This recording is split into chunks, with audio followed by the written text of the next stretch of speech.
Hi guys, मैं doctor Shashi Kumar ईजीडेंट में आज लेके नया टॉपिक आया हूँ। नाम है एनीलिंग। मेरा जो ऑब्जेक्टिव है टॉपिक लाने का आपके बीच में, जितने देर में आप कॉन्टेक्ट बॉक्स में एनीलिंग को खोजेंगे उतने देर में आपको याद हो जाएगा, आपको नीट एग्जाम के लिए और आपके यूनिवर्सिटी एग्जामिनेशन के लिए भी। दोस्तों, एनीलिंग है क्या?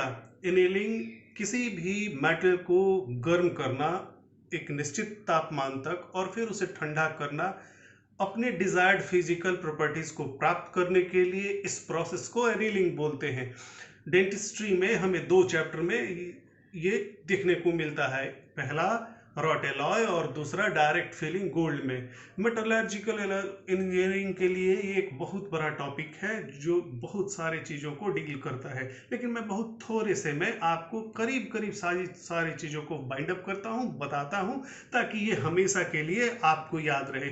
तो जैसा कि मैंने डिफिनीशन आपको बताया कि एक निश्चित तापमान तक मेटल को गर्म करना और सब्सिक्वेंटली ठंडा करना अपने डिजायर्ड प्रॉपर्टी के लिए, इसको एनीलिंग कहते हैं। जो ये टेम्परेचर है वो कितना होना चाहिए एनीलिंग के लिए? तो किसी भी मेटल का जो एनीलिंग का टेम्परेचर होता है उसके मेल्टिंग पॉइंट का आधा जो होता है, ये एक थंब रूल है कि फ्यूजन टेम्परेचर के आधा जो टेम्परेचर होगा वो एनीलिंग का टेम्परेचर होगा। अब हम लोग एनीलिंग को क्यों करते हैं वहां आते हैं।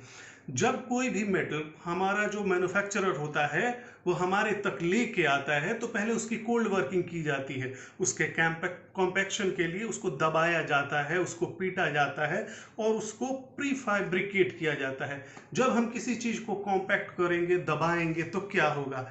अब आप सीधा समझिए, एक इतना मोटा लोहा है, हमारे मैन्युफैक्चरर ने उसे हमारे पास भेजना है, तो उसे ये जितना कंप्रेस हो सकेगा उतना कंप्रेस करेगा। इस कंप्रेशन से क्या होगा कि जो उसका क्रिस्टल का साइज होगा मेटल का, वो कॉम्पैक्ट होगा, पास पास आएगा। उसका माइक्रोस्कोपिकली जो क्रिस्टल का साइज होगा वो कॉम्पैक्ट होगा और उसके अंदर जो न्यूक्लियस होगा वो काफी करीब आएगा। रॉट एलॉय में हमारे पास जो मेटल आता है वो नाइट्राइल वायर होता है जो ऑर्थोडोंटिक्स में यूज होता है। फैब्रिकेटर उसको एनील्ड करके हमारे पास भेजता है। उसे क्लिनिक में हम लोगों को गर्म नहीं करना होता है, एनील नहीं करना होता है। हमें जो एनीलिंग करनी होती है वो डायरेक्ट फिलिंग गोल्ड का करना होता है। जो भी हमारे पास जो डायरेक्ट फिलिंग गोल्ड आता है वो मैट फॉर्म में आता है, फॉइल फॉर्म में आता है, पाउडर्ड आता है। और मैन्युफैक्चरर जब हमारे पास भेजता है तो हमारे पास कागज शीट के जैसा पतला थिन शीट वो हमारे तक आता है, हमारे क्लिनिक में आता है। और उस शीट के ऊपर मैन्युफैक्चरर अमोनिया गैस का परत चढ़ाता है। ये जो हमारा एनीलिंग का टेम्परेचर होता है वो 650 से 700 डिग्री सेंटीग्रेड तक होता है और इसको हम लोग एब्सोल्यूट अल्कोहल के बर्निंग फ्लेम पे गर्म करते हैं या फिर गैस टॉर्च से इसे एनीलिंग करते हैं। और इस प्रोसेस को हीट ट्रीटमेंट या डिगैसिंग भी बोलते हैं। इससे हमें फायदा होता है डायरेक्ट फिलिंग गोल्ड में कि जो भी इम्प्योरिटी रहती है गोल्ड फॉयल के ऊपर वो सारा कुछ खत्म हो जाता है। अब जो भी सारा अमोनिया हमारे गोल्ड फॉयल पे पहले से है, डिगैसिंग से या एनीलिंग से हम उसे हटा देते हैं। अब ये हमें जो गोल्ड मिलता है ये प्योर गोल्ड मिलता है। दोस्तों, पुराने जमाने में कहा जाता था कि सोना को जितना गर्म करोगे वो गर्म होके कुंदन होगा। ये वही प्रोसेस है, कुंदन बनाने का प्रोसेस है एनीलिंग। और इससे हमें प्योर गोल्ड जब मिलता है, अब इस गोल्ड को हम लोग डायरेक्ट फिलिंग कैविटी में यूज करते हैं। गर्म करने से हमारा टेंसाइल स्ट्रेंथ कमता है और डक्टिलिटी बढ़ती है। ये हमेशा याद रखें कि किसी भी मेटल एलॉय या मेटल में जब हम एनीलिंग करेंगे तो टेंसाइल स्ट्रेंथ घटेगा, डक्टिलिटी बढ़ेगी। और जब हमारे पास ये पहले आता है तो उसको जो कोल्ड वर्किंग किया हुआ होता है उस समय उसका टेंसाइल स्ट्रेंथ ज़्यादा होता है, उसमें डक्टिलिटी कम होती है, उसमें हार्डनेस ज़्यादा होता है। एनीलिंग करने से टेंसाइल स्ट्रेंथ घटता है, डक्टिलिटी बढ़ती है।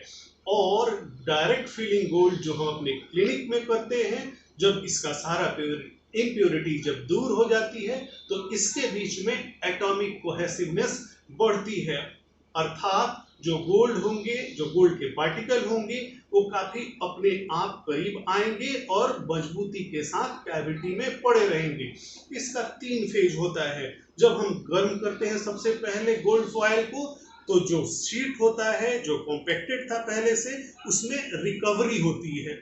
जो वो दबा हुआ था वो रिकवर करेगा, और जो क्रिस्टलाइजेशन, उसकी जो क्रिस्टलाइजेशन जो दब गई थी उसका फिर से रिक्रिस्टलाइजेशन होगा, और इस रिक्रिस्टलाइजेशन से जो उसके ग्रेन्स होंगे वो फैलेंगे।